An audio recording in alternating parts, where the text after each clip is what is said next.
flyer too. Jam! Cooler and a flyer too. What's up? What's good? What it do, man? It's been a busy day for us. How about you, man? We're back at it. We're back at it, man. A1 Forever Sports.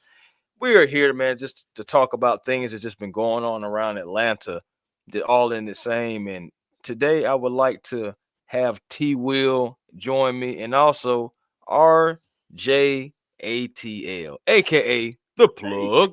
You know what I'm yes, saying? It's sir. definitely yeah, man, trying to get RJ out here, man. Tell him to stop playing, man. Y'all tell him to stop playing. But yeah, man, so we're here just to talk about things going on around the ATL. But first, before we jump into it, fellas, let the people know what's up. RJ, you're the special guest tonight. You go ahead, sir.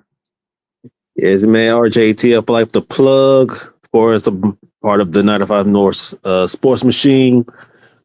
Basically giving them like breaking news and stuff. Whatever alert I get, go ahead send it to them.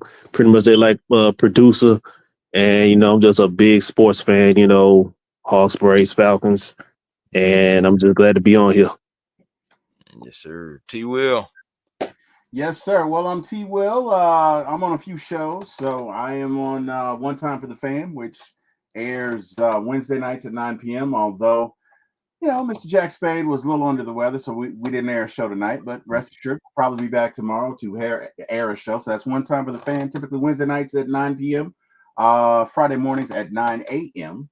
I am also on The Beard Gang, Tuesday nights, 5:30 p.m., and also my channel, which is the number 4, my ATL Sports, the number 1. So for my ATL Sports 1 on YouTube, where I air 7 p.m. on Friday and Monday morning at 8 a.m.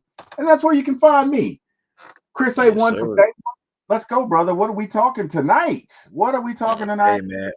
Well, first, real quick, man, shout out to Jack Spade. Shout out to the Rise Up Tour. You know what I'm saying? Thomas and everybody over there. Shout out to everybody who pulled up to Vegas, man. Atlanta Falcons fans were out and full force. It was really Atlanta Vegas. You know what I'm saying? Lost Atlanta, or however you want to look at it. Like, we were there in full force. Like, we was there. You had ATL chants going on in the stadium. Glad to meet a lot of good Falcon fans, chop it up, fellowship, all that good stuff. So the Vegas trip was definitely a success. I wish everybody could have went, but of course, I understand that there's no way to make that possible.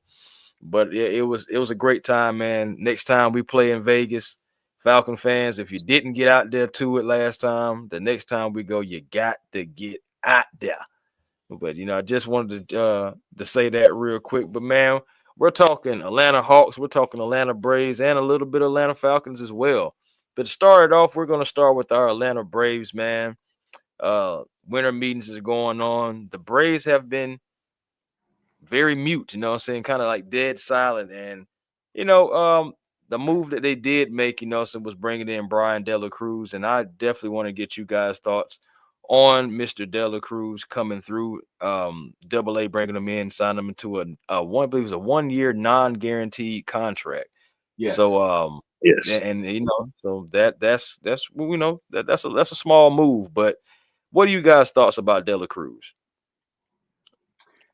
Uh, RJ, I'll let you start. Go ahead, sir. What you got? all right. So me, when I think about the sign, is definitely like a low risk, high reward. He definitely got power. He just got to work on consistency with the bat. I mean, his batting average has been straight suspect of last few seasons, especially with the Marlins. And from my understanding, if he actually makes a team and actually stays, he does have a couple of minor league options as well as controllable years. So this was to me a very good signing, especially they're leaning towards him plateauing with the Mr. Kelnick. So I think, yeah, I think this is a good like sneaky sign, outside the door, even though they is looking for another outfielder until, of course, Ronald Acuña comes back. So I'm actually like very happy about this one. All right, T. Will.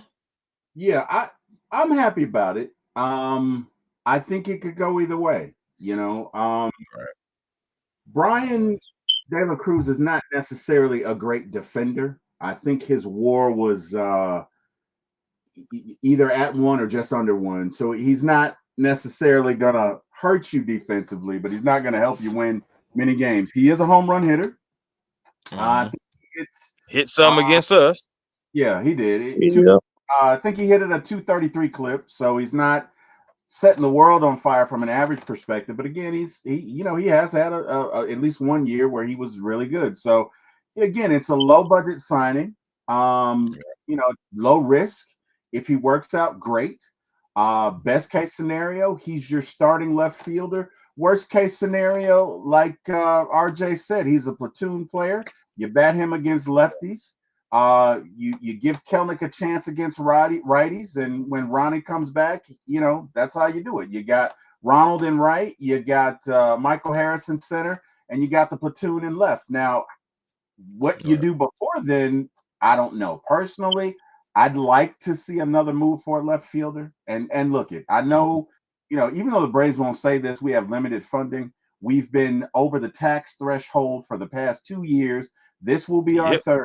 For those of you who are not aware as to what that is in the baseball world, where in football there's a salary cap, there's not a salary cap in baseball, but there is a tax threshold. In other words, once you spend X amount of dollars, I believe every dollar above that, or every contract that's above that, from an average annual value perspective, there's a tax penalty. In the first year, in the second year, so much. In the third year, it's $50 million.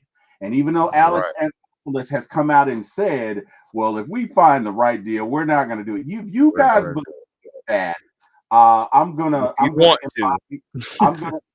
embody the spirit of my colleague, my beloved colleague, Ryan the historian. I got a bridge to sell you in Brooklyn if you believe that. Okay, so I think we're trying to stay under that $241 million threshold. And I honestly think that we need a pitcher. We need a starting pitcher. Yes. So that's where I think your resources are going to go. Chris, what do you think about it? Again, I mean, you guys already made great valid points, man. That's why I wanted to get you guys, some thoughts on it. Like you said, low risk signing. When I was honest, when it came across my phone, I was like, you know what I'm saying? That's how I felt about it. But I already understood like the move it was making. You just getting like you said, RJ, you said the perfect word, platoon type of a player. You can bring him in. Yeah, he can hit home runs, and the Braves, just brought in that nice hitting coach.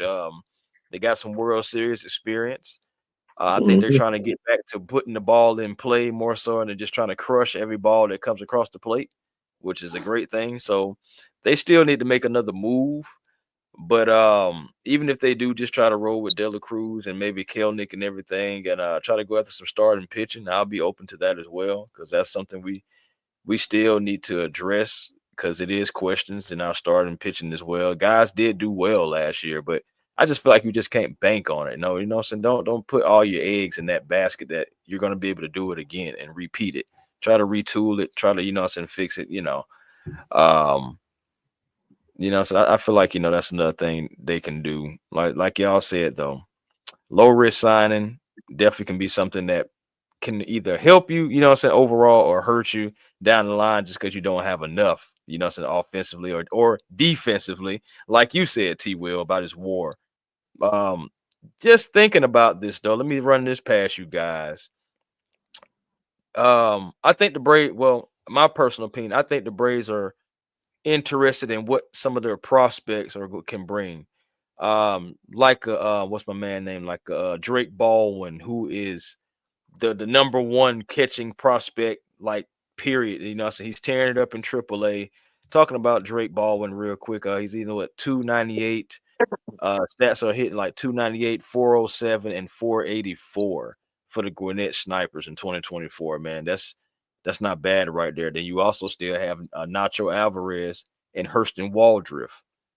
Those guys could be playing and well. Those guys could be brought in and used in 2025. They did get a taste in 2024, but what do you guys think about those three names right there? That's another route that AA can go to where he can use these prospects. Now it's ballsy and it's really risky, but we know Double A, he will try to, you know what I'm saying, like he try to work the magic, just like Antoine said it in the chat. He'll try to work the magic. So what do you guys think about those three prospects in Waldrip, Alvarez, and Baldwin? RJ, you go first. In regards to Baldwin first, he's pretty much out of the three the most closest to be major league ready. Of course, power, catching wise, of course, he could definitely take over, especially with I keep forgetting his name that we traded from the. That we traded from? No, traded for from the A's. Sean Murphy. Yeah, Sean Murphy. Yeah. Most definitely he's gonna probably all three of them definitely gonna probably more likely starting in a minor league system, because I would definitely say Nacho definitely needs more seasoning. Bat wise, defensively he's good. Hurston Waldrop, on the other hand, definitely needs some more fine tuning before he gets called up. I mean, when we brought him up, if I'm not mistaken, we was dealing with injuries, so it was like he had no choice but to break him up. So with them three, with Nacho and Hurston Waldrop, those two I will also be concerned in regards to potential trade targets if they try to package both of them to get somebody else. But other than that, yeah, I think really with Baldwin, I wouldn't be surprised if they bring him up close to round All-Star game as a prediction. I think he's about ready to be brought up. Right. True. Okay, T. Will. I think Drake Baldwin is on the first thing smoking. Man, I think Drake Baldwin is trade bait. Okay. Oh God! Really? You got Sean Murphy for the next 7-8 years. Look, you got. I think at least 3 years. Yeah, no, you got him for more than that. You got him. We signed to like an 8-year deal. You got him. For my bad. I'm thinking about a totally different contract. Lord have mercy. Look it. He had the oblique last year. Sean is your catcher. Right. Love it, learn it, get used to it, because it ain't changing. You got Chadwick Trump, who's a good number 2. Drake Baldwin is in the first trade we make for whatever left fielder or starting pitcher. It would be for a pitcher. You might want to throw in Nacho Alvarez. I don't know, but I know Drake is out of here. Bye-bye. See ya. Yeah, whatever. I don't 10 years. I don't even think he's on the Braves roster come the All-Star season. That's number 1. As far as Hurston Waldrop, or I think that's Hurston Waldrop. Waldrop. I think he has a name. No, he has a shot to be a starter. Because the Braves could say, "Look it, we got Spencer coming back at some point this year. We don't see a deal out there for a starting pitcher. We know how they feel about paying that pitcher money. They don't like to fork out $40 million a year for a starting pitcher." Hey, Kerry from One Time for the Fan, how you doing, Brother Thomas? How you doing? So look it. I think of all of the 3 players that you mentioned, Hurston probably has the best chance as far as making a debut this season. I just don't think Nacho is ready. I don't think his bat is there, and I really don't see Ozzy going anywhere. I really don't see Arcia going anywhere.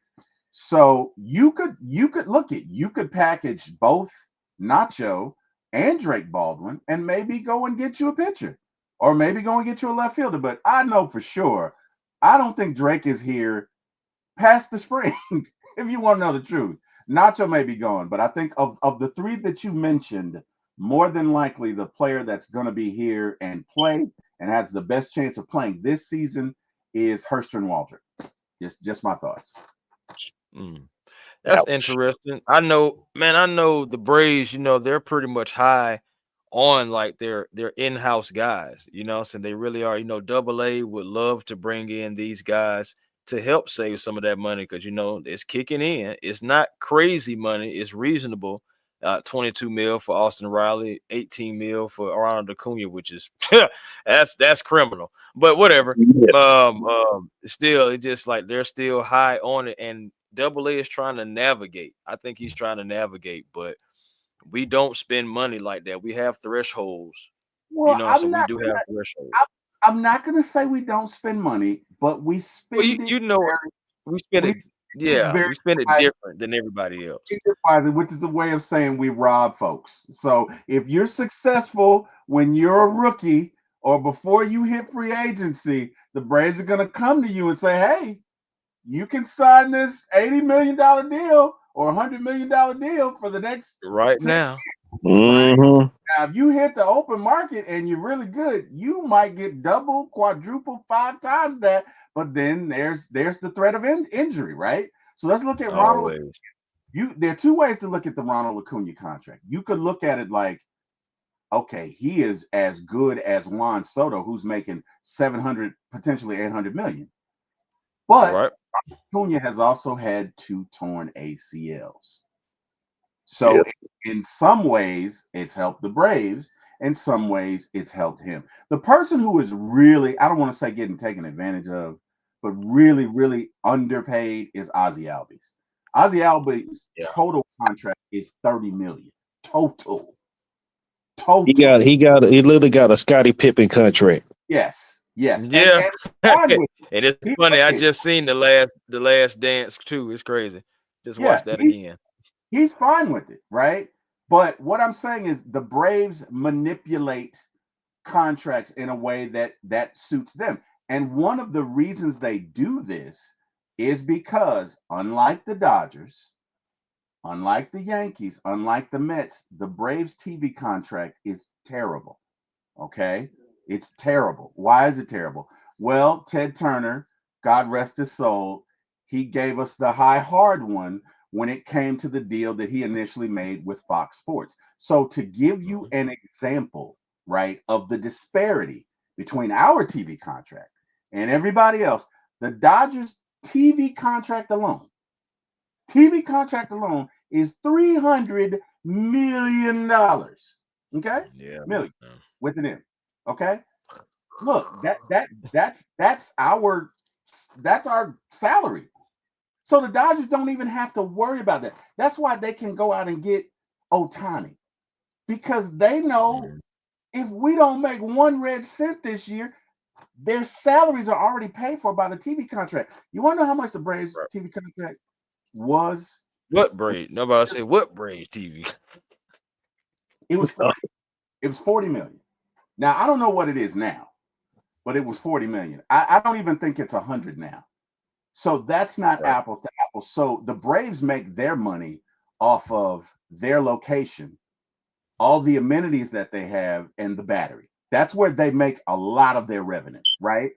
But if they had a TV contract, you might see them take chances on pitching, right? The Braves are all about return on investment.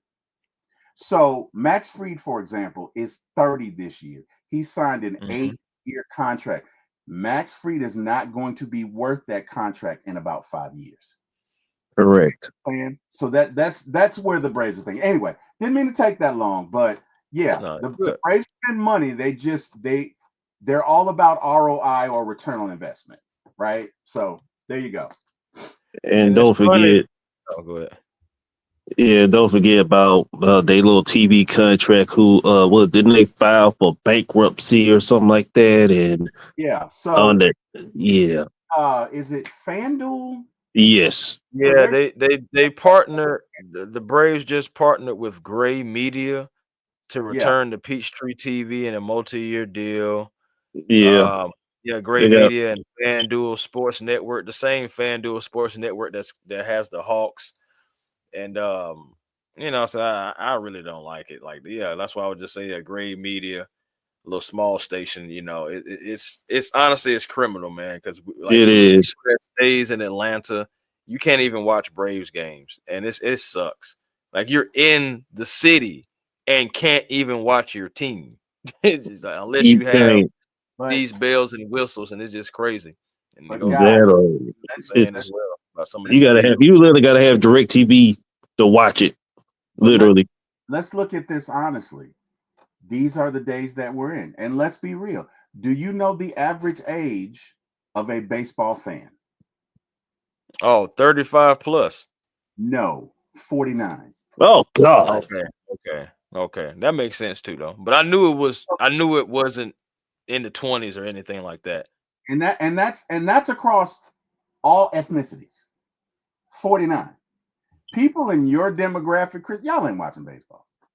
Mm, So and where that comes into play is supply and demand in regards, mhm, right? So you're gonna see more like that. Look it, the Braves are an anomaly. They are a dichotomy, so to speak, in that look at their payroll is 200 and probably going to be 260, 250 million. They are in the top 5 in payroll. However, how they allocate those resources is really spread amongst 9 or 10 guys, their position players, because they're right, trying to win for the better part of 7, 8, 9, 10 years. And it's really smart. Now, some of those position players are really getting taken advantage of, but they chose to do it when they were young players because the risk is okay, I can sign this contract now if you're Ronald Acuna for $100 million, or I can take a chance that I break my leg and can never play again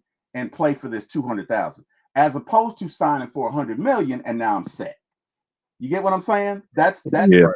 thought process that goes into that. So anyway, hey man, I'm sorry, I'm not trying to dominate the conversation. Go ahead, Chris. What you got? No. You Yeah, that got was actually great info. yeah, heck yeah, for sure. And that's why, so we're on here talking, sitting amongst each other, having this conversation. Shout out to everybody in the chat, man. To brother Sure. Thomas, man, had a question. I know he's like, I know you guys are talking baseball, but I wanted to know your thoughts on this two running back system. Is Tyler on the way out when it's time, or will they try to move him next year? That's a great question right there, actually. RJ, start it off, man. We're gonna go right. We're gonna keep going around in the round table. That's very difficult to to say, but if I was like in the mind of Terry Fontenot, I would hate to do this, but I would actually try to trade him because he's literally a starting caliber running back with another team. Mm-hmm. And yeah, he definitely deserves more exposure instead of being a backup. Because of course, with Bijan, he's pretty much going to be the face of the running backs in years. So we ain't got to worry about him going anywhere. But yeah, I think if Terry Fontenot wants to get some type of value in return, it may not be long from now before he actually does it. Right. T. Will. I am on the total opposite of the spectrum. So, guys, I want to take you back in time. Let's go back in time. All right. So Ezekiel Elliott was one very well thought of rookie. He was Mm-hmm. outstanding. He could Mm-hmm. hit the hole and do damage, and he was outstanding. And this was what, 4 or 5 years ago? Where's Ezekiel now? Like he's getting what, 2 yards a carry? Maybe three. Or He, worse. he's Yeah. what happened? Well, guys, let's be real. The NFL for running backs is like being in a small car accident every time you run the ball.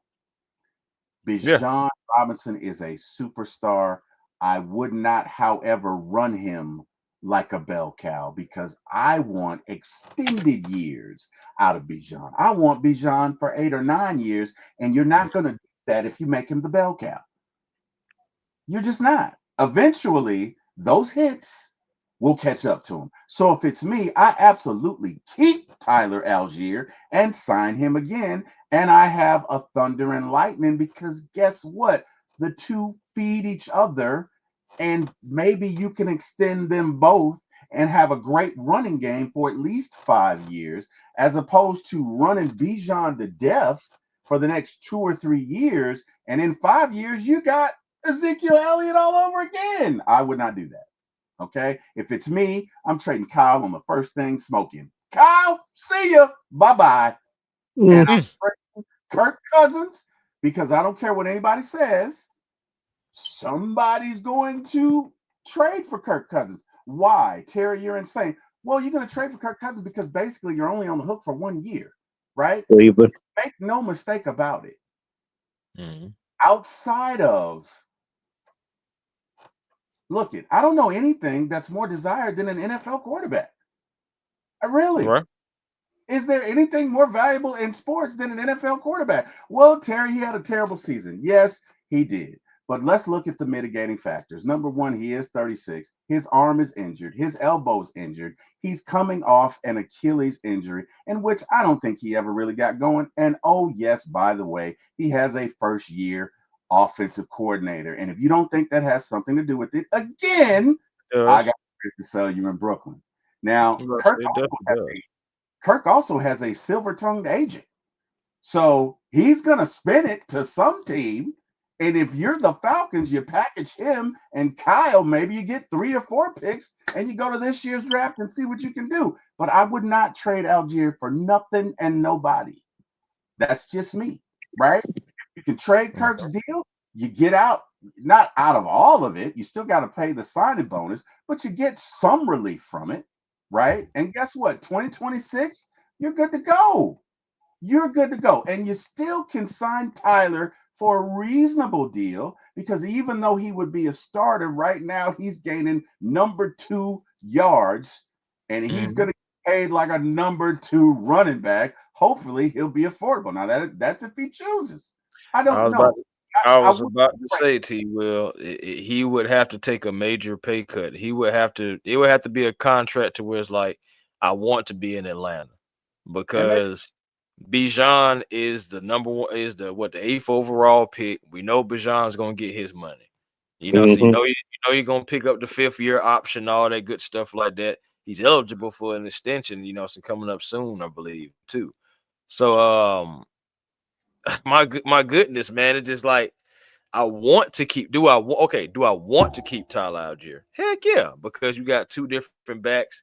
And to your point, T. Will, yeah, you ain't got to run them into the ground. Have you seen what Christian McCaffrey's going through right now? So it's yes. just like, And that was I my don't want that to be. mistake. Yes. Yeah, I don't want to be, what I'm saying, like going through those type of things. Running back life shift is not that high. Bijan dynamic running back, you want to save him as much as you can. Tyler Mhm. Algier will help that. But let's just be honest. You don't think somebody else's may see him as a number one and just offer him the money and he end up leaving that way? They could, but I would look it. I would hold. I guess my point is I want a competent number 2 running back, whether that's Tyler Right. or anybody else, because I So don't what want to. about Jace? What about Chase? What about Jace though? I hadn't seen enough of Jace to really say. I mean, And he's on IR too. he could be. I I'm not understand. saying. Look, I'm not. Let's be real. This is a business. Maybe you have to trade him, right? You might end up Right. having You may have to. I don't want to, but it's yeah, just the realistic things that's going on in the NFL. You can't keep everybody. correct. So But we I talked would. about this in a private conversation too, T. Will. You can't keep We, everybody. we Salary did. caps, I would coaches. system. I would have a competent number 2. Like if Right. that's just to Thomas's point, we are in the age where you need a 2 back system because the average career for a running back is 3 years. Average, not for your superstars. Average running backs, you're in the league 3 years and then you're out just because of the wear and tear and really, well, the wear and tear. So it behooves the Falcons. If you got to trade Tyler, fine, but then you need to go and draft somebody who you can match with Bijan to just take the load off of. And that way, you can extend Bijan a second and third contract, and you can keep him for 7 or 8 years, right? But if you run him into the ground, which is what the Cowboys did, right? If you look at what you don't want to do, look at where Ezekiel Elliott is now. He's at best, a second, third string running back. I mean, he can block, but he's not the stud that he once was because he's taken so many hits and the mileage all right. So just my thoughts. And the value of running backs has just gone down over the years anyway. You see, so the Giants didn't even want to pay Saquon, let him walk out the door. Yep. What? With You it. know what I'm saying? So it just With the They paid NFL somebody else, and he gone too. just saying, man, this is crazy out here. Again, I would love to keep Tyler. I like Tyler Algier a whole lot. I've always liked Tyler Algier. Honestly, I feel like, say he had, my thing is he broke Willie Andrews' rushing record, for yards. Come on now. We didn't necessarily have to go get another running back. We didn't. We could have went somewhere else. But I understand, going to get the best player available situation thing. But we didn't have to go get another running back. We chose to. So Yeah. I'm okay. Look, I'm sorry. Bijan is a very, very good running back with a very high ceiling. he is.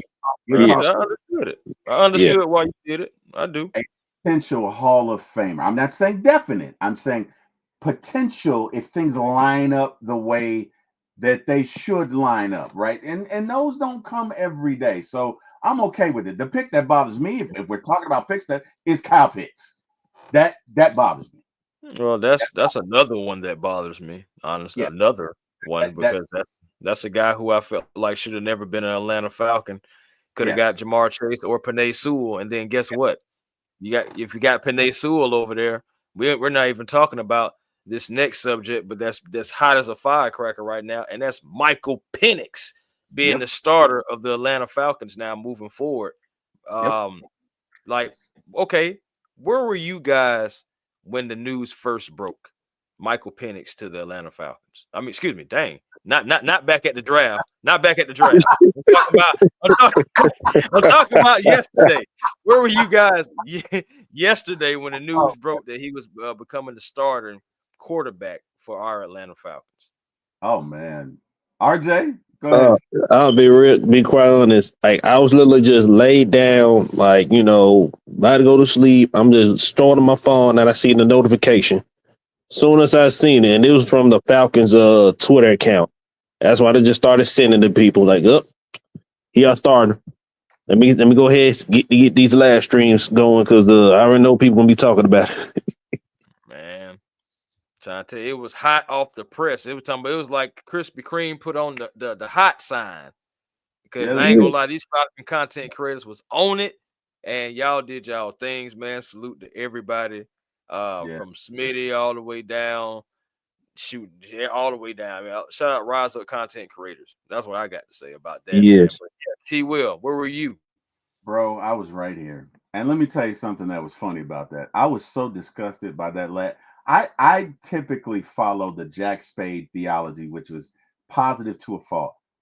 All right. That Monday night, I was so agitated. I was so on our show that Tuesday morning. I was like, look, it's time for Penix. Like I went on a Penix. I probably went on a 20-minute route just for Penix, right? And the whole time we're talking on the show, the general consensus is, yeah, but they're not going to do it, or whatever. So when I'm sitting here, right, I'm working and I see it cross my phone, I'm like, yes, yeah. And I jumped up. I didn't jump up because I'm fat, but I hopped up. And I did my little dance. I was like, yes. But I was so agitated by that Monday game. I was so agitated. 93 yards. It No was. disrespect, Kurt, It I know, was. but 93 yards, bro. Come on. It was tough. Oh my god. That was tough. Imagine being at the game watching that. Oh my god. Oh no! Just think if they would have finished the comeback and then it was against Ritter. Oh my god. Oh, you know what? Thank you for saying that. Because Ritter played better than Kurt. He really did. But the last 5 minutes of that game was hell. Because you know what I'm thinking. I'm up here like, I know y'all ain't about to do this. I know y'all ain't fit to do it. I know y'all ain't. For the last, like I told Jack Spade I told Jack Spade, I said, bro, I said for the last, I say, ah, minute and a half, I couldn't move. I was just bro, standing there, just looking. bro. Bro, I had to take a bath immediately after the game because I sweat so much in those last 5 minutes. Because I'm like, I do not want to go on the Right. podcast tomorrow talking about this. Like, Lord, I just can't. I did. I normally don't do that when it comes, but I was like, God, come on, God, come on, People in the come on. chat, man, let us know where you was at as well. People in the chat, let us know where you was at as well. Yeah, man. But yeah, nah, you right though, T. Will. You was I right was, though. Shit. My behind was in the air. I was bro, trying to get back home. bro. I was, sheesh. But look and then, bro, 2 Hail Marys. Raheem, what the hell? two Hail, Man, two I was Hail. like, when they had the 2 seconds left, I said Oh, they still God. got 2 seconds. Oh, Yeah. I didn't bro. move until Jesse Bates picked it off. That's when Bro. I finally moved again. I was like, bro, what is going on? Like, because all they needed was a touchdown to tie, and then the extra point would have beat us. Yes. My fat So ass lost 12 pounds watching that fourth quarter. I'm not gonna lie. Like I swear, I sweat so much, bro. Bro, Golly. I would look, y'all know I had a heart attack 2-3 months ago. I'm over here like these goddamn why y'all doing this to me? I don't need this stress. I'm cussing them out. right. I'm going through so much. And so yeah, that next morning I was mad. I am not gonna lie. That is the first Falcons podcast where I was mad. I try and stay positive, but I was mad. Right. I really was mad. So I went in and I don't remember everything I said, but I was intentional, right? So when they made the decision, bro, I was just relieved. It was just relief that came over me. Like finally, somebody listened. Somebody listened. That's how I felt. How did you feel, Chris? How did you feel when you first heard it? And where were you? Well, man, like I said, I was in the air, man. I was on a flight trying to make it back to Atlanta. It was roughly 9 o'clock, I think, Atlanta time. It was a little bit before 9 when it actually dropped. But I'm just thinking like when it really just hit my phone and everybody was hitting the different lives and everything. It was around like 9 o'clock. My behind was in the air, man. I still had at least like another 3 hours left to fly. So I was like, well, by the time I get home, first of all, I'm not going to feel like doing it, just, getting off a flight. Right. And but first thing in the morning, first thing this morning, I had to hit it. And yeah, man, it was a very exciting news because my thing was like, I was like, oh, I didn't think you had it in you, but it was real deal. I had to see it to believe it because for me, his behind would have been benched after the Chargers game. If Yes. I was the Yes. head coach. Yes. Amen. If Chris Yes. Tipmore was the head coach, I just would have threw all the logic out the window, and I would have been like, listen, that's just unacceptable. I don't care what you got going on. It was some of those plays where I'm just like, you got players right here, you got check downs right here, you got different ways you could go if you looked. So it's just like, yeah, that he would have been benched for me after the Chargers game. He wouldn't even have got his last hoorah up there in Minnesota. I'm sorry. Sorry, not sorry. He would have been benched when he threw that last interception in the end zone. Because at that point, I would have. You're not even thinking rationally now. Bro, that was so bad. Oh, my God. Bro, Bijan was as close as I am to you right now in these little circles. Why? All he had to do was just pitch it. He didn't have to throw. All he had to do was just shovel pass it. Yes. And you're not going to catch Bijan until maybe the 2-yard line. Even if he doesn't get in, that's a chip. That's an extra point right there. That's still some point, regardless. It's still point. You're 1 point. You're 1 point down. And you get the ball back. Now you don't have to drive for a touchdown. All you got to do is kick a field goal. So when he made that interception, I would have yanked him then. I would have had to come, hey, bro, I don't know what's going on with you, but I'm going to have to sit you down because you're not thinking rationally right now. Whatever's going on with you is way more than football, and we're going to have to pivot to Penix right now because we need to win this game. So yeah. Right. Yes. Well, before I get into this question, man, yeah, man. Well, first of all, well, dang, real quick, finishing up on Michael Penix. Great to see him being able to get his shot. I still feel like earlier, I know I kind of had like a rant going off about how the Falcons should have just went with Michael Penix from the start. Never Mhm. even bring Kirk Cousins, you know what I'm saying? For those who, you know, so was there for that. I want to give like slight apologies because even though I know I was on one, you know, at the end of the day, like some of those things weren't foreseen to happen, you know. So like we signed Kirk Cousins way back a long time ago, and I understand that. Right. I just wanted my guy from the get-go, and the Falcons really did both. They went and got the, you know, some the veteran, and they still went and got their guy. And I said another thing too. I was like, hey, even if you do bring in one of these guys, you still need to go get your guy because you needed something for the future. Mm-hmm. And Yeah. And that's what but they at did. the same time, it's just like I just hate that we're in a situation that now we have to find a trade partner. Now we have to do all this stuff like that instead of just taking that 180 million or just 100 million guaranteed and putting it in other places that could have helped the team more so long term than what we have going on. That's the point that I was just trying to get out about that. You know, so for those who tuned into the show earlier. But yeah. If anybody, you got anybody else got something to say about Michael Penix real quick before I move on to the next Falcon topic? I'm excited to see the young fella play. So I'm okay. Same here. to see it. I'm excited. Let me tell you And something. he'll be at home. And he'll be at home. And that place is going to be rocking. Okay, that place is going to be rocking. You're talking about a once in a lifetime arm.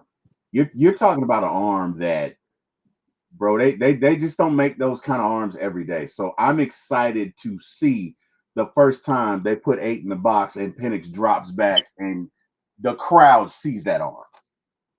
Because I guarantee you they're gonna bring 8 out the box real quick once they see that. So I'm looking forward to it. He brings a dimension we don't have. He's a young guy. But I really think the sky's the limit with him. And bro, I'm excited about it. I'm excited about it. So I don't know how you guys feel about it, but I'm really excited to see this game. And look, maybe we just go on a win streak and maybe we make the playoffs. You know, need a little help, but you know, Yeah, she definitely needs some help. That's Yeah. another thing that I didn't want to be in that type of situation. Because like I was saying earlier, man, when you sign Kirk Cousins, you're basically saying Super Bowl or bust. And right now it's been an MB, a mega bust, because you're not going back to Kurt at this point. You can't Yep. go back. You can't go back. T Will, we've talked about this. You can't go back now. no, you can't. There's no You chance in hell can that you can never go go home. back Vince McMahon You style. can never You go home. can't do it. You So can never- quick question. Quick question. See if you can't go back to Kirk Cousins, you know who your third string is, right? No. Nathan Peterman. Yeah, Nate Peterman or something like that. Yeah. You know what? Let's not even live in that universe right now. Let's just for now, just up until the game, let's just bask in the world of Michael Penix and let's keep it positive. Let's cross that bridge, knock on wood, and 38 other things when we have to come to it. Look at man, my brother Eric Parker has been telling me about Penix for so long. So I know he's just excited. I know he's over the moon. I know he can't wait because Eric was telling me about Penix, you know, and I was like, "There's no way the Falcons will draft him." And you know, Eric is Eric. I don't have to tell you about my brother. He's tenacious. We I went was back. I was hoping that we would do something like that. So I was right there with him because I had to finally let go of the fact that there was no chance in hell we was getting Jaden Daniels. The man was just too good to be dropping. So I had to let that go. So then Chris, the so yeah. matchup Yeah. coming up between Jaden Daniels and Yeah, Michael Penix. Bro, Sunday that night football. Sunday night football. bro, come on, It's gonna be great, and I can't wait to see it. Can't wait come to see it. on, man, come on, Brother bro. Thomas has a quick question here too. Is Pitts a bust or not in a good system? I'm gonna take this. Pitts is a bust because he doesn't run routes. He doesn't run routes. If he's not getting the ball, he's not running. And look, if you can't do that at your 4th year in the NFL, I got no place for you. Now, look, maybe he catches lightning in a bottle. Maybe he goes another place and he's superstar. But that hasn't been here. That hasn't been our experience. You could argue that he hasn't had great quarterbacks.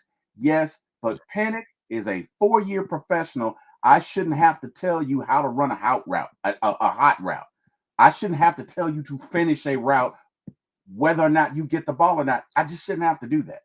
So as far as I'm concerned, the first thing I'm doing, what was that, Chris, that you said if you're the GM? If I'm the GM, right? When is the Super Bowl? February the 12th or what? February 13th? I'm trading his. He's got to go. It's got to go. He's got to go. He got to go. Man, man. what about you, RJ?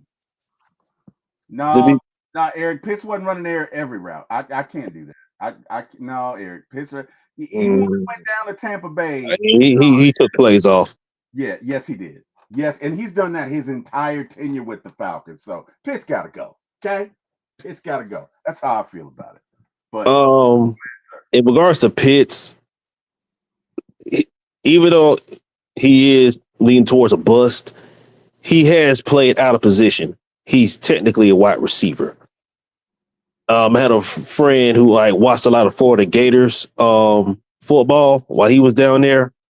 And technically he was a wide receiver until they had a whole bunch of issues at tight end and they moved him to tight end. And he just flourished ever since. Yeah. So, I mean,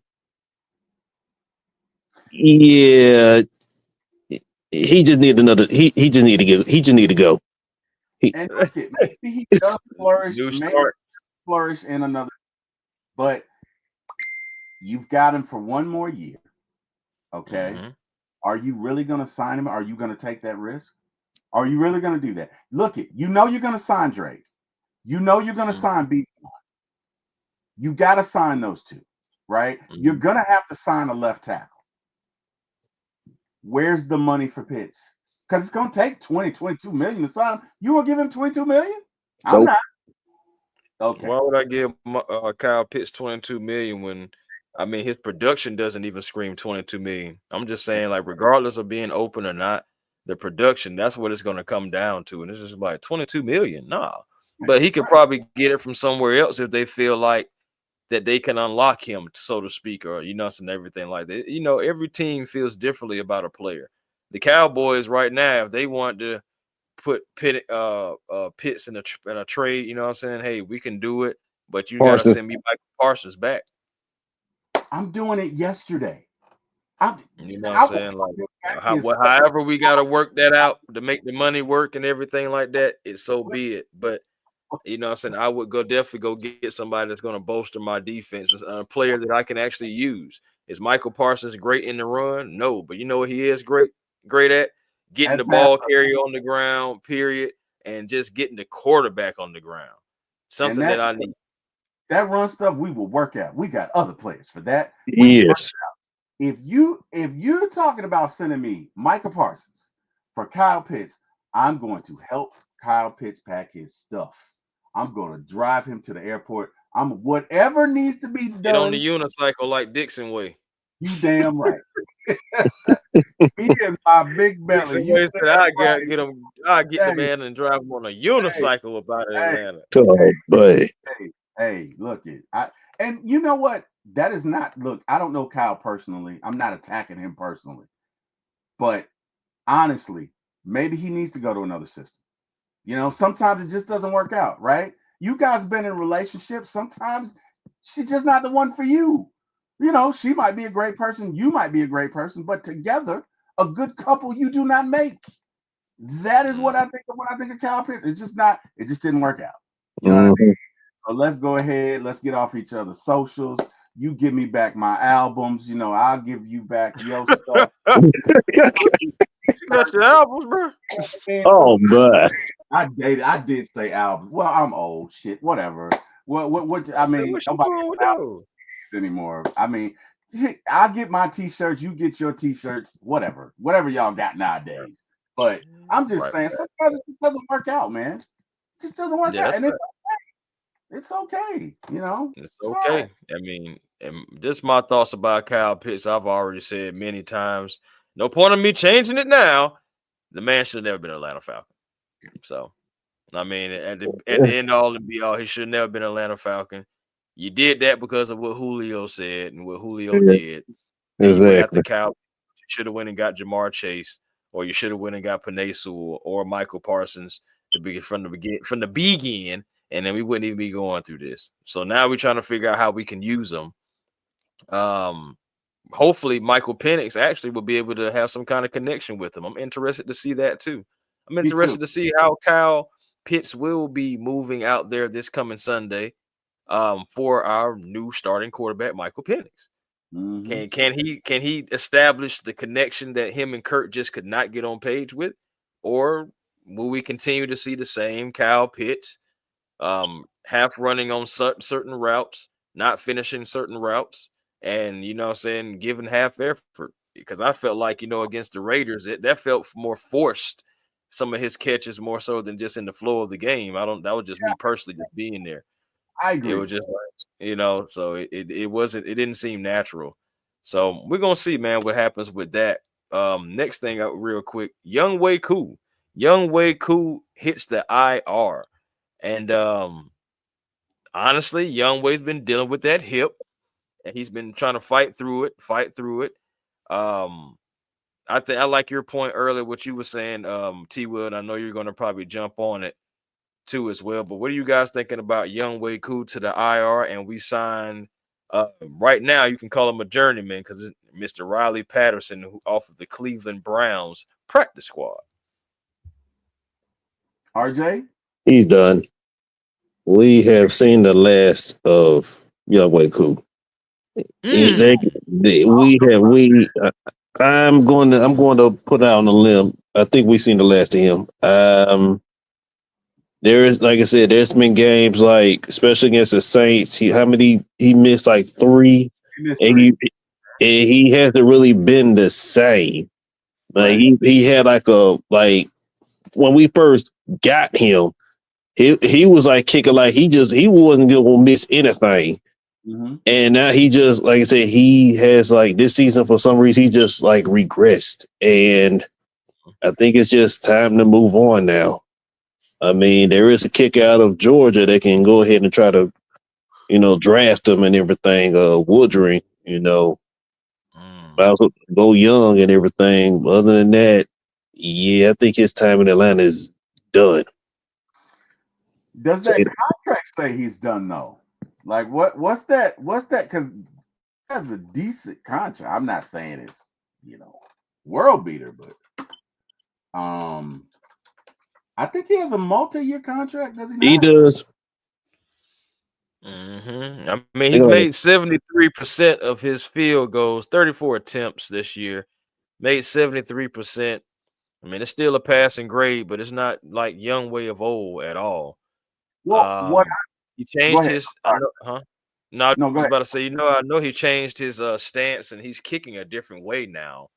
But and that started back in preseason. And I said I remember shout out to Joy as well. I know she was saying something about that in preseason as well, going to those games and saying, man, Young Way kicking different. And even I my guy Trey Sean on Twitter said something about it too. I know T Will, you alluded to it. We seen it. It was yeah, different. yeah. What I'm wondering, and again, I don't mean to speculate. And hey man, what's up? What's up, Ronnie Thomas? That's my fellow podcaster, Ronnie Thomas. How you doing, man?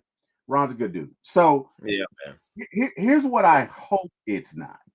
Okay, and I don't want to speculate, but we noticed Mm-hmm. really at the beginning of last year, and specifically when me, you, Smitty, Uncle Steve, and Big Low, and Uh-huh. Jack came later, but we were all at that content creator get together. We're watching the game where I forget who they were playing, but he missed a bunch of kicks then. Ravens. Saying his delivery seems off. What I'm hoping has not happened because a hip injury can end a career, right? Mm-hmm. Uh, Bo, Mhm. Bo. What's Bo's last name? Bo Jackson. Bo Jackson, who played, who are again, arguably the best two sport athlete ever. Okay. If you don't Right. know him, look him. His career ended behind a hip injury. As a matter of fact, the what do you call it when you tackle a player from behind? The Or tackle. The horse Okay, tackle. That's kind of- that's why that was instituted because of that injury, right? But if this is a debilitating hip injury, it's not going to get any better. And if that is why he changed his delivery, to RJ's point, he could be done. And not Mm, because you want to cut him, but because he physically just can't do it. Now, if this is something that just came up this year, that's one thing. But if this mm-hmm. has been there, because again, and maybe he didn't talk about it, but if your hip has been bothering you for a while, right? And you've had Right. this injury for a while, it may not get better, right? And you just got this contract that you're trying to fulfill. Correct. Correct.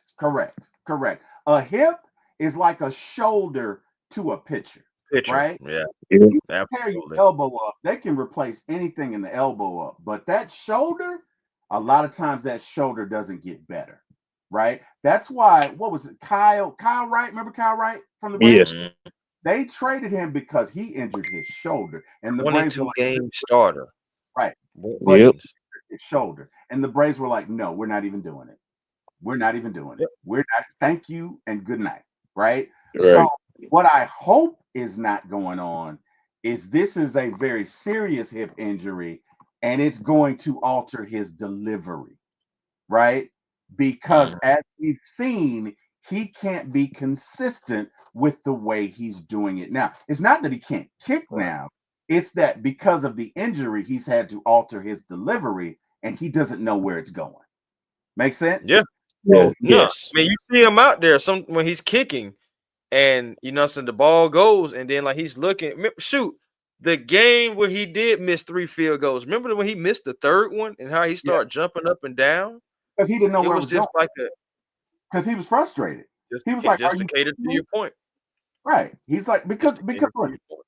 the most difficult thing to do in sports is to hit a baseball or throw a baseball because it's your delivery, right? So your arm has to be at a certain angle. You've got to move it a certain way to get a certain amount of movement and velocity on the ball. Well, being a kicker is the same thing, right? Because when Right. you kick a ball, the force on that can force it to go right or force it to go left, right? Most American kickers kick it straight. But if you notice, Cool, when he really gets into it, sometimes that thing will veer all the way to the right. That's how you know the delivery is off. You get what I'm saying? So Mhm. Mm, you don't know. You don't know. yeah. And and also Look, to Miss Christy Lewis. Shout out to Miss Christy Lewis doing her thing over there at AFN. he's Been absolutely affected since right. 2023. She is correct. It was towards the end of 2023. Completely. Started to notice him doing that. She's absolutely right. She's Yeah. 100%. So so to your point again, fam, this could have been he No. kicks like Hey. dirt throws. God dang. That's Oh. rough, Eric. Oh. That's rough, boy. That's rough, That my boy. is. That's ugly. But yeah, That's my man. brother, and I love him, but that dude ain't right, man. That dude ain't right. I'm telling you, he ain't right. He'll make a Dang. meme about it too. He'll make a meme about it tomorrow. He'll do it. Hey, we're gonna shift gears real quick now. We're gonna shift over to the Atlanta Hawks segment real quick. You already know the Atlanta Hawks. They made it. They made it to the Final Four. They was out there in Vegas. Shout out to the the Hawks fans that was able to get out there to the Vegas game. I know Yuri. He was out there. I think Yuri's still out there. I think he back coming. I think he's still out there Yuri is doing his balling. thing. But the Hawks, Yuri, man, Yuri is yeah, balling. hey Yuri, man, and he loves his Atlanta teams for sure. can we give Yuri a shout out? Yuri is the fan of the year. Every time I see Yuri, he's at either a Hawks, a Yep. Braves, or a Falcons event, or he's eating a steak. Okay, I love Yuri. Y'all know I ain't lying. Y'all know I ain't lying. Hey, check out my man's page. Y'all know I'm not lying. Every time I see Yuri, and you know what? He's with that same pose like this, putting that hand out, and he's either at a Hawks game or sometimes at a Bulldogs game. But it's either him at a game or it's after for the after party, and my man is eating some steak, and he eats well. So hey, Yes, sir. shout out to The you, brother. man loves the calamari too, by the way. Yes, The yes, man loves the calamari. yes, Yeah, he man. does. Shout out to Yuri, man, and also, shout out to also Demario too, who's another super fan of just all Atlanta teams, Yep, including the dogs, everything, man. Just I know he was going through some things with his family, just lost his sister and everything. So shout out to him as well. definitely. Still got you guys, in our Yeah. prayer. Shout out Miss Joy, aka her little self. Since she always looking out for us, and I know she's going through some things. Just lost her father, so definitely send your Mm, prayers and your Wow. thoughts and everything to Miss Jesus. Joy. So just one of our, some genuine good people. So just want to Yeah, shout them out as well. But yeah, definitely. man, Atlanta Yeah. Hawks, man. Eventually the Bucks did end up destroying the Oklahoma City Thunder as far as like for the NBA Cup championship. So yeah, they're the Cup champions, but the Hawks, they were right there in it. Honestly, the Hawks could have definitely defeated the Milwaukee Bucks. Free throws, they missed 12 of those. They didn't shoot well as a team at all. Guys had off games. Trey Young was really the guy who was the driving force, and we Hmm. still only lost the game 102 to 110. Yeah. And I feel like we played them well. Hopefully, the Atlanta Hawks can take that, bottle it up, and not feel like they have arrived, but more so feel like we got work to do, and let's use this as a chip to continue to just take down these teams. Recharge. They haven't played since Saturday, so they're recharging and resetting. Real quick thoughts, guys. What do you guys thought about the game versus the Milwaukee Bucks in the Intermediate Championship? Well, semifinals.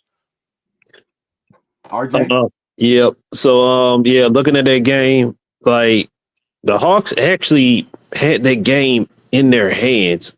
Even like, the start of the game, none of their shots was like falling. But Milwaukee, they was only up 7-0. And at that point, Hawks tied it up, took the lead, and it was just back and forth. So most definitely, they stay competitive the entire time. Of course, shout out to Damian Lillard and Giannis. I mean, those two right there, 1-2 punch. I mean, what was it? The highest dual scoring duel in the NBA right now. I Yeah. mean, yeah, that was like definitely a tough matchup. Chris Middleton, I kind of figured, like, I do remember he was just coming back from injury, so Mhm. I didn't really expect much. Especially when he had like 5 points, I believe. Didn't he foul out the game? I think as well, or was it He somebody had here? close to he had close to it. But still, even with Middleton, I feel like he had like timely plays. And just not Yeah. even scoring, but just navigating the offense a little bit, which is something Mm-hmm. that they like him to do anyway. So ultimately, and then just even back going on to Antoine's excuse me, no, it's Atari, it's like Atara and everything. But anyway, Mr. Moody. we go, we go, we go. I'm gonna make sure I get it together. So regardless, but Mr. Moody. But just like to his point, man, the refs too, they did call a bad game.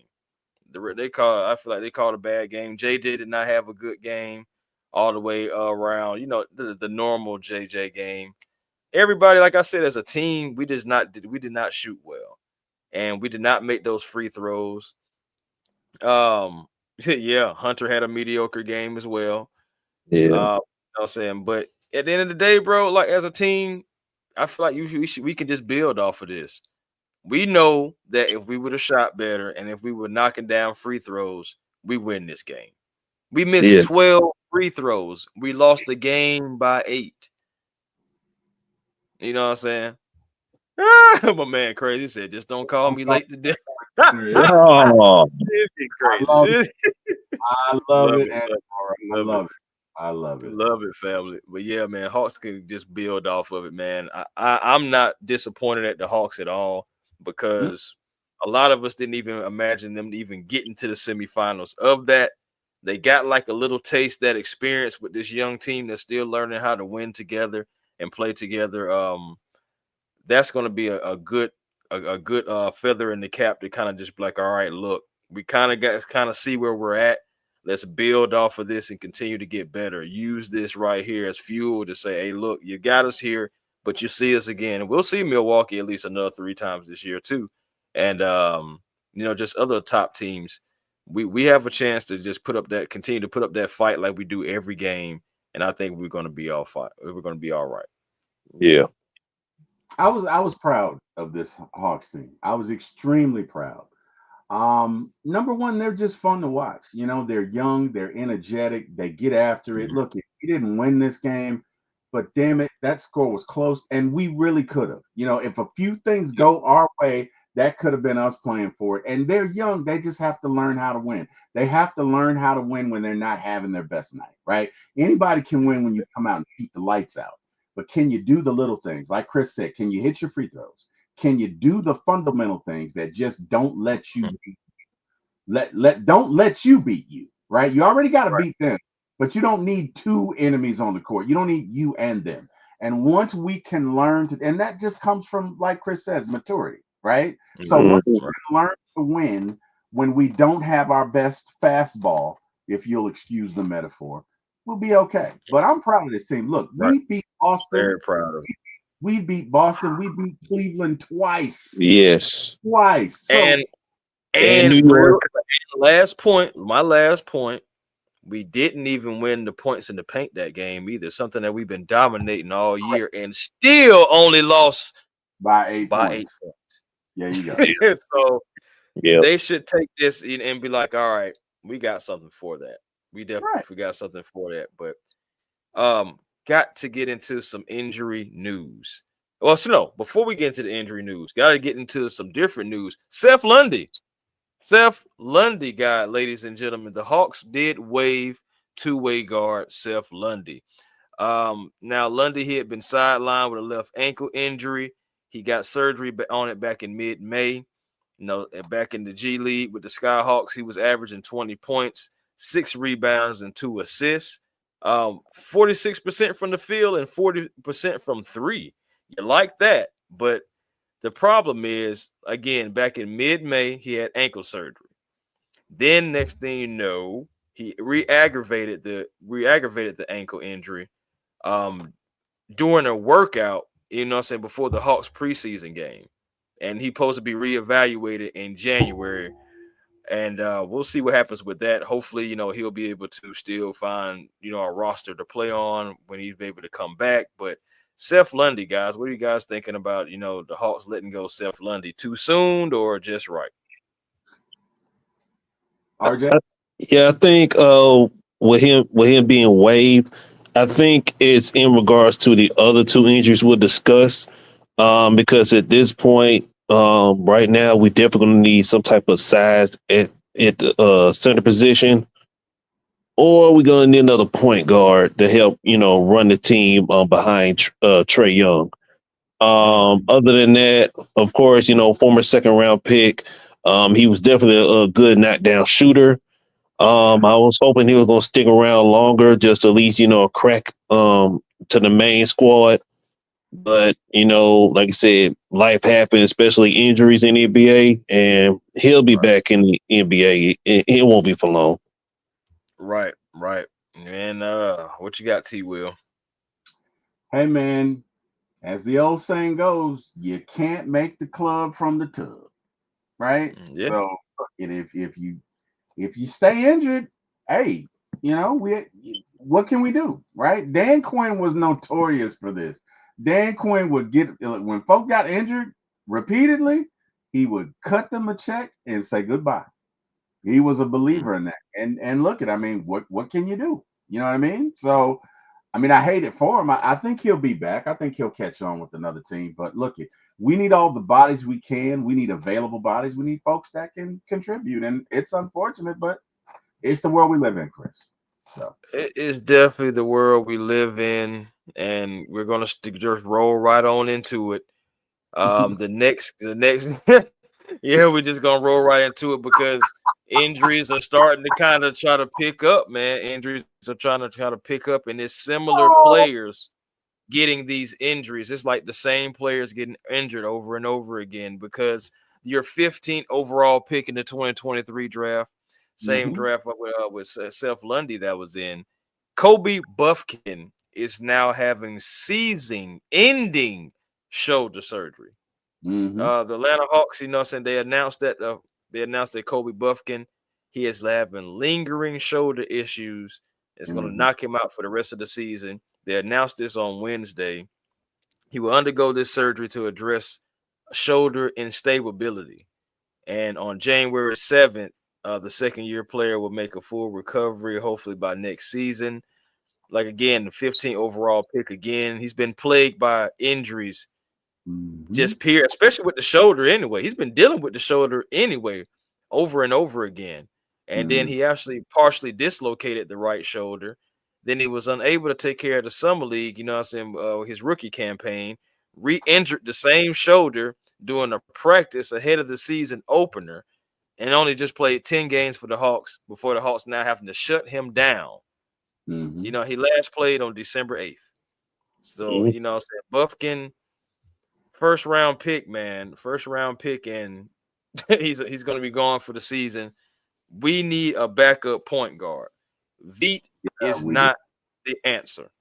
I'm saying that I love Veet Krejci. I love him, okay?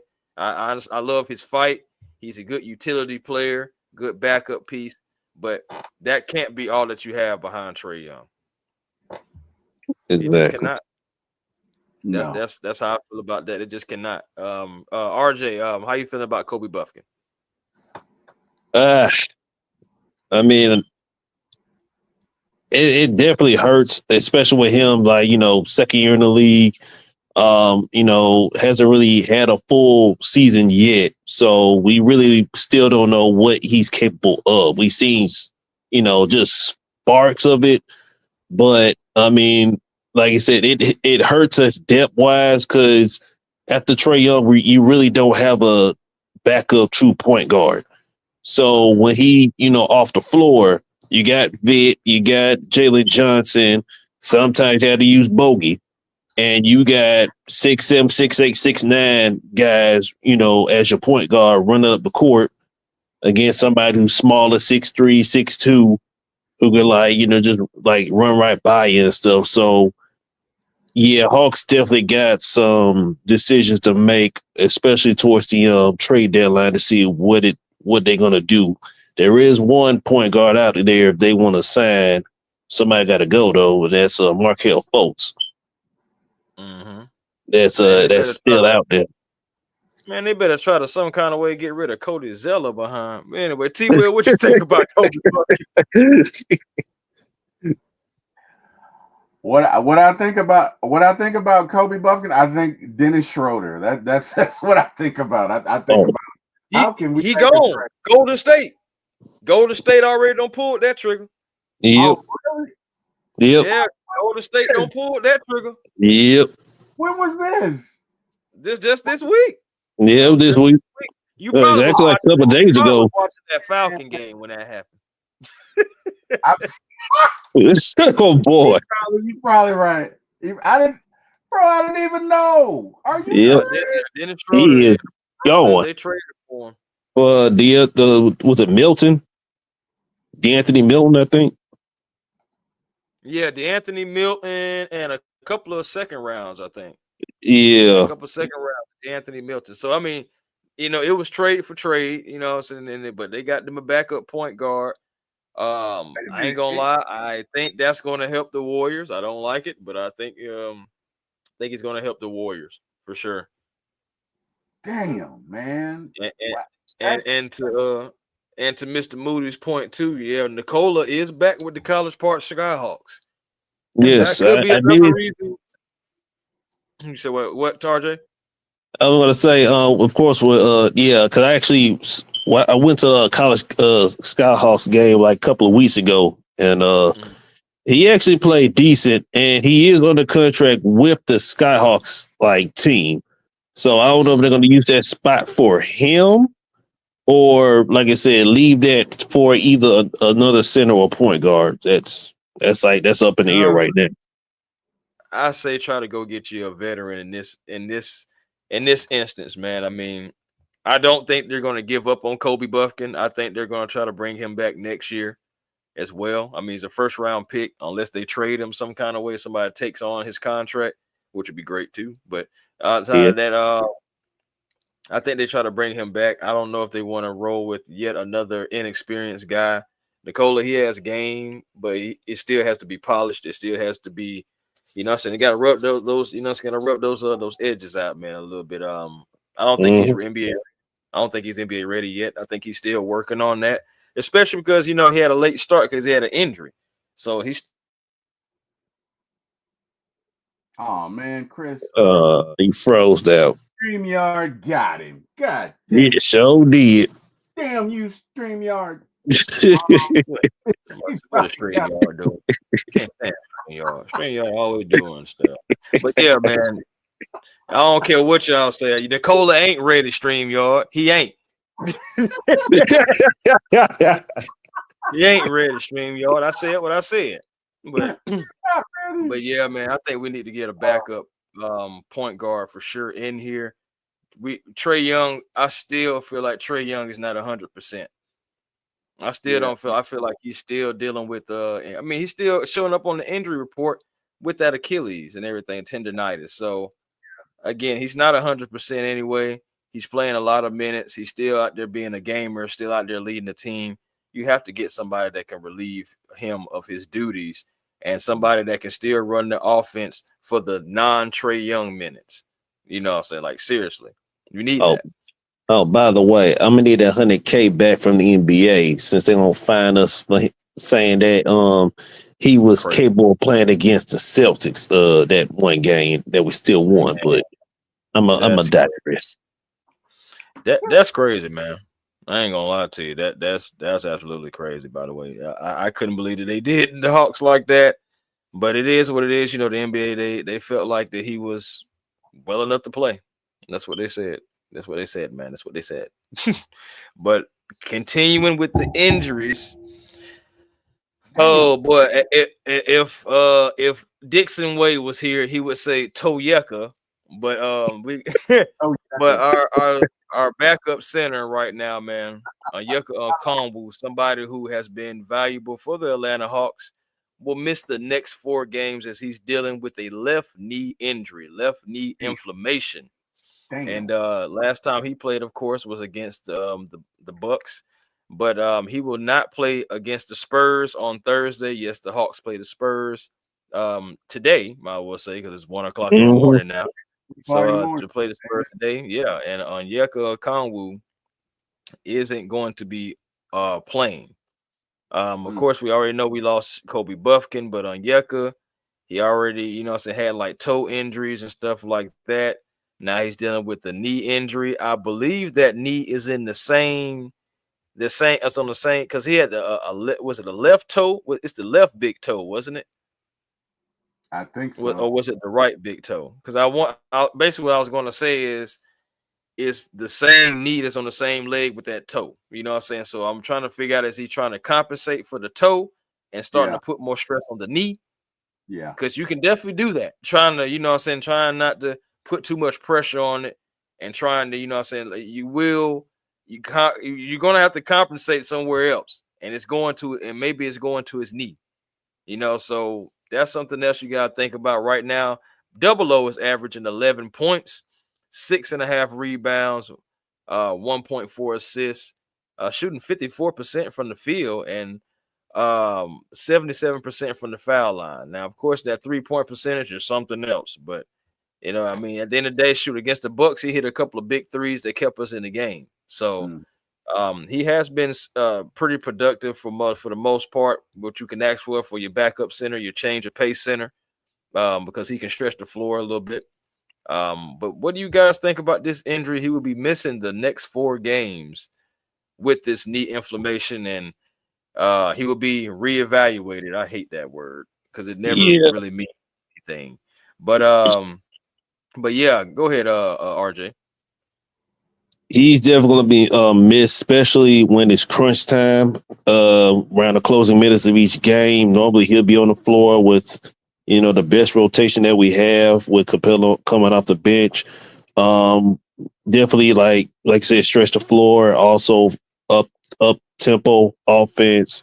Great defender, especially against the opposing bigs. Yeah, it's gonna he's definitely gonna be missed on the court. Because you what you get with sorry for getting names.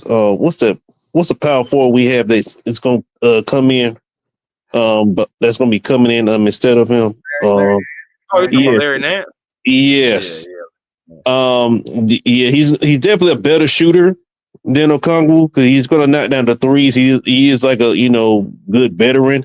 Defensively, like he defensively, of course, Okongwu's like way better. So we're gonna definitely miss that. But I think we should be fine for right now.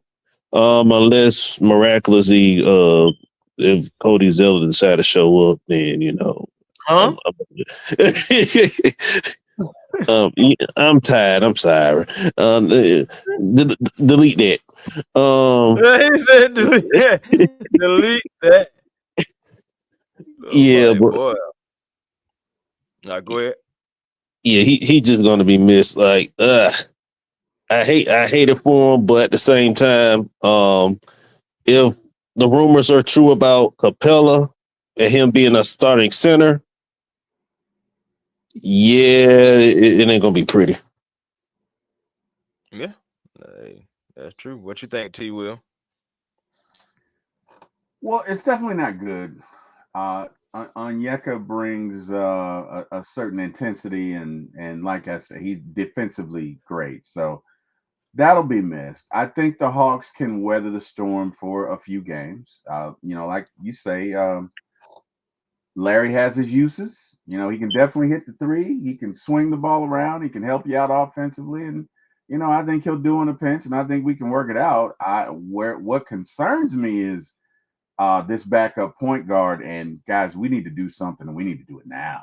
Like, first off, I'm really upset that we didn't get Dennis Schroeder because that would have been such a great marriage, right?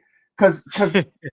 Dennis Dennis and Trey's game is so similar. They distribute the ball well. They both like Right. I like Dennis's game, and that would have been a perfect marriage. Like, damn you, Golden State. Anyway, we damn you. We really need to. I'm mad about that. I'm in my what the young folks say. I'm in my feelings right now. Not in your feelings. Me and Drake and I are in our feelings. Damn it. No, but look, we need to address this backup point guard. I think Yeah. I think Larry will be fine for a couple of games. I'm not saying look, if this thing goes 10, 12, we got a problem. But for 4 games, I think Larry Nance can get you through, and you can probably get a couple of wins. But long haul, no. I hope it's not a long thing. But more importantly, we really need a backup point guard, especially with Trey's Achilles. Like, it's nothing you want to play around with. You probably want to sit him for a couple of games. Right. Right. That bad boy goes. That is your season. That's it. Well, So Yeah. like you said though, you sit him though, and it's a national televised. NBA might find us again. Man. so they're gonna I'm scared of those fines. That's a lot of money. that but bro, well, aren't we in the age of load balancing? I mean, Load management. what are Oh, I what think they try to stop that. what are the rules regarding it? Because again, if he's got a sore Achilles, I mean, you're gonna have to rest him at some point, are you not? What crime, what sin did they commit that was worthy of $100,000? So what they were saying was, since Trey Young is listed as a star player, and they said, I don't know what doctors they used to, I guess, evaluate his Achilles injury, but what they were saying was he could have like played that game. But it's especially, I guess it was a national televised game, and it was an NBA Cup game. And with him not playing the NBA Cup game, while he was relatively, still able to play, that's when the NBA slapped the Hawks with $100K fine. See, Yep. that's the thing about the NBA that I really don't like. That I really, really, really don't like. There are two things about the NBA that I don't like. And one of them is they have the power to, or let me say, I have seen them more so than any other sport police the league when they don't need to. So there was a trade that would have happened. I think it involved the Clippers and somebody. It was some years ago. Is it Chris Paul? Yeah, The I Chris think it was Paul Chris to the Lakers. Right. Yeah, they supposed to Gasol and Lamar Odom was going to get built somewhere else, and they got involved in that, and I don't like that. Right? Look it. If I, teams get together and make a trade, why are you getting involved? Baseball does that, and look at you still have different World Series champions every year. You have teams in baseball that stack up super teams all the time. Why are you policing a trade? Like what? I did not like that, right? That's number one. But number two, if a player has an injury, right? A potential injury, why are you policing it to the point to where you're going to find T. Will. What's up? What happened? yeah, whatever. Chris, you there? Oh man. Yeah. Go. Goddamn StreamYard. Chris, are you there? Oh, I'm there. I'm here. I'm here. Yeah. Yeah. What did you said what are you talking about? Nah, the StreamYard had froze you for a second on my end. Okay. Oh, look. StreamYard. What what Yeah. where are you, the NBA StreamYard? What the hell, man? Look, this is all I'm saying. I just don't think that's necessary. Like Right. the Hawks clearly want to win the cup, but you're talking about an Achilles. Like if this was some sort of fake hamstring, that's one thing. You're talking about an Achilles, something that in some can definitely end a year. Right? Mm-hmm. Why are you policing them on that much of a granular level? I mean, I don't get it. I don't see any other sport do that. I don't see football doing that. I don't see baseball doing that. I don't even see hockey doing that. Well, first off, if you're gonna play hockey, you got to be tough. So Facts. yeah, you got to be tough. But anyway, I don't see any other sport saying, "Oh no, you can't do this trade," because like that's just crap, right? So anyway, just my thoughts. Anyway, Now, quick thing. Go ahead, RJ. back with that Chris Paul trade that the NBA negated. Basically, at that time when he was with Charlotte or New Orleans Hornets, they didn't actually have an owner at that time, so the NBA actually owned that team, which is why they decided to nix that trade. That's still crap. That's crazy. Yeah, Crazy, man. But that just let you know, hey, at the end of the day, the league still have the power. Real quick, man, talking about Onyeka Okongwu, though, don't forget that Dominic Barlow was brought up as well. He posted 23 points, 14 rebounds, 3 assists, 1 steal, 1 block, 32 minutes against, it was a 116-109 loss to the oh god, Winchester Knicks. But Barlow, he did well, and he was called up. I believe Mo Gay was called up, and also Keaton Wallace, who was actually a quality backup when Kobe Buffkin was out. He will be back, but I still just think you still need another backup if you can. yes, But I wouldn't be surprised if Keaton Wallace is going to be the backup, and that we're going to try to see if we can run it with him. He's been decent, you know what I'm saying, but I still think you need something else. Moji, he's just been a roller coaster of you don't know what the hell to expect from him. And I'm still there. I really just don't know what to fully expect from Moji. Maybe he'll get a few minutes to see what he can do in second lineups, third lineups type thing. But and Dominic Barlow, do you guys think that he'll get any kind of playing time with this Oyeka Okongwu injury? I don't see it. Like I said, speaking of the roller coaster, is what I think about Dominic Barlow. That game I caught him against the I guess it was the Boston Celtics G League team. Mm-hmm. He really didn't do much. He's very, like you say, inconsistent. So I would not think he would actually be on the court again unless it's garbage time. Yeah. What do you think, T. Will? I agree. I agree with everything RJ said. I don't think he'll see much time. I am excited about who's the backup guard that's coming up now? King Wallace. Yeah, I'm excited. I like him. I like him. Look, I'm not saying he's a world beater, but he's shown that he can contribute, and I think he was the point guard in that Celtics victory when we didn't have Trey. Was he not? Was it not Keaton Wallace? Yeah, he was a part of that game. Yes. So, I think, look, he's shown he can play. Give him a chance. I mean, you're not going to be able to get Dennis Schroeder, so give him a chance. Let's see. See what he can do. Colin Sexton is a name out there too that I like, but I know that's and there's Cole Anthony. Yeah, then there's Cole Anthony as well. The Magic have been open to possibly now trading Cole Anthony. So this option is coming up available out there, but the Hawks got to figure out a way to, one, be able to package up Cody Zeller.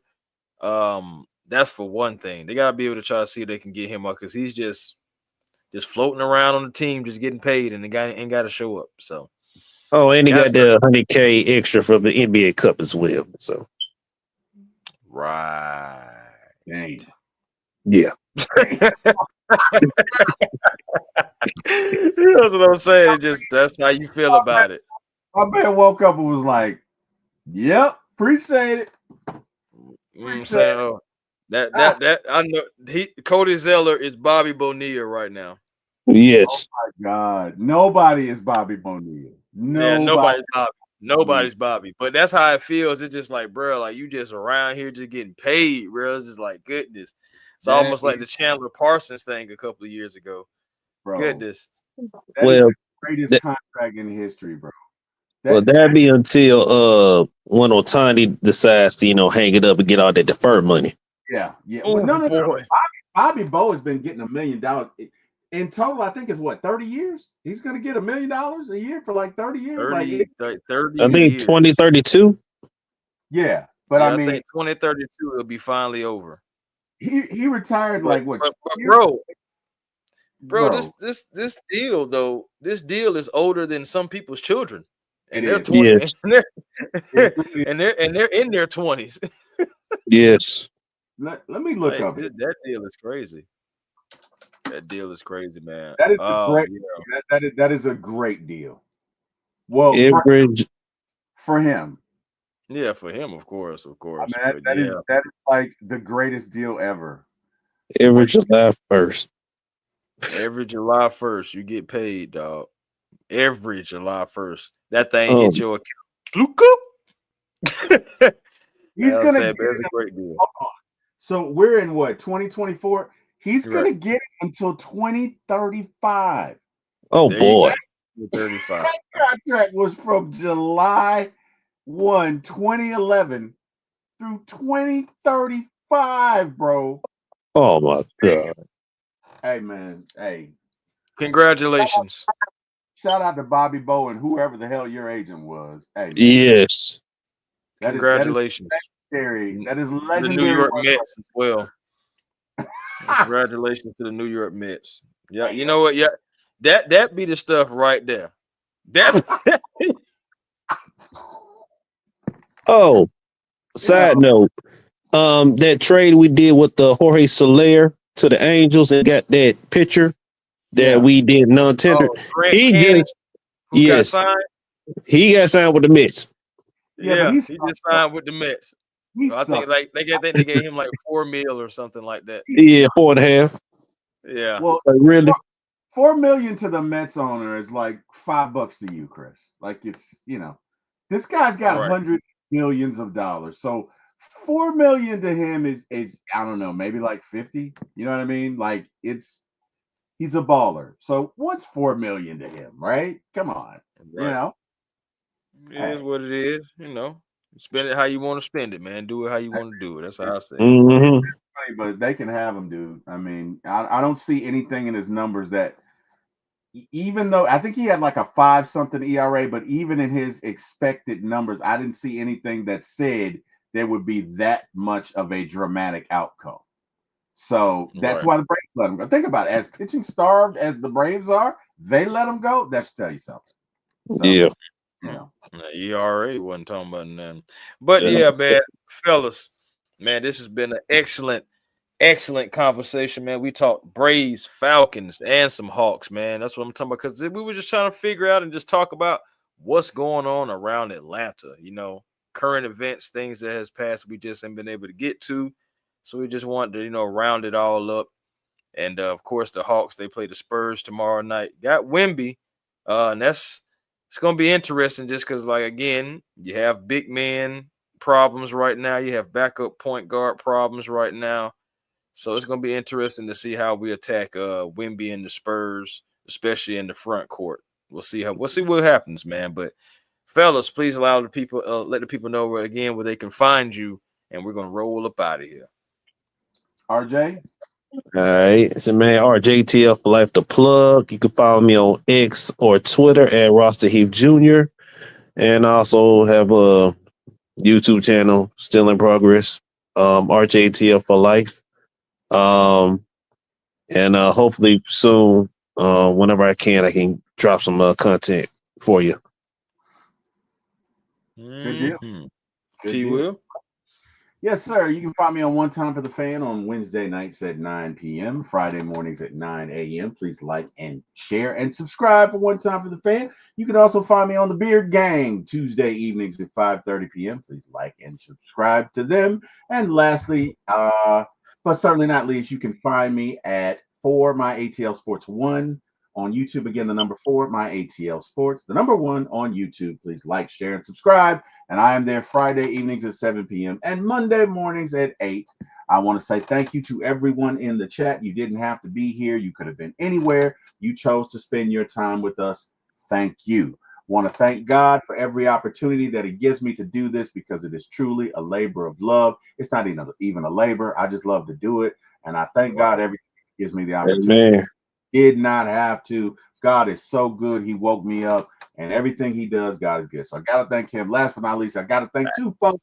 My brother, 3 folks. My brother, Eric Parker, and my main man, Jack Spade, for giving me the opportunity. And of course, Chris, thank you for having me on this show. So it's on you. Go ahead.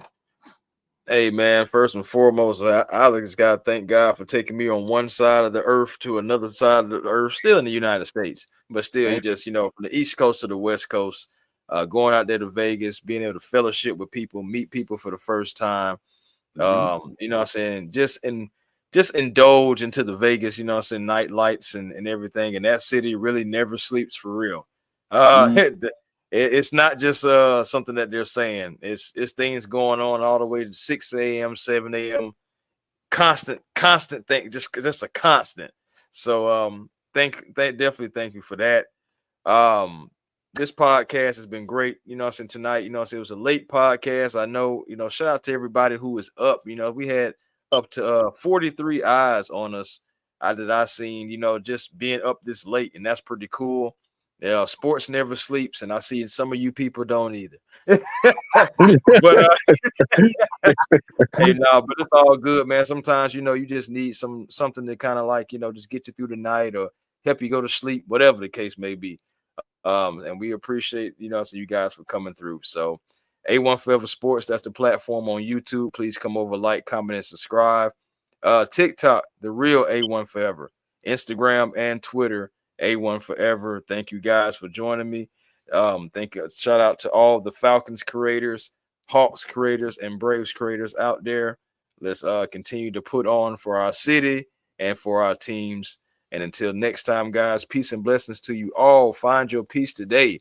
And shout out to each and every one of you. Yeah, shout out yourself. And until next time, we will. Not yourself. Cheers. Shout out yourself. A1. A1.